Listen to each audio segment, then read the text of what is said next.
Day campers, today's project is I'm going to be adding a fin fan to my son's Dometic RV refrigerator. Right now it's empty. The top thermometer is showing 38 degrees. Bottom thermometer is showing roughly 42 degrees. We'll install the fan and run it for a while and see how well it evens out the temperatures. So the first thing we're going to do is drill through the plastic, and then we'll feel with a pick to find the back and make sure we don't run into anything important. We've now routed the wire from the top down inside. This particular refrigerator is a Dometic. This little terminal strip right here is 12 volts and ground coming in from the battery.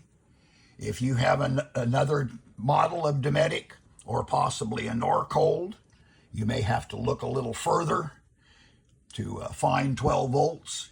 In most cases, a Norcold control board, you have easy access to 12 volt. That's actually the hardest part of this install.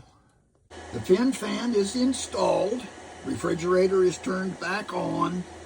What we want to see now is how even the temperature is once everything cools down again. Fridge ran overnight.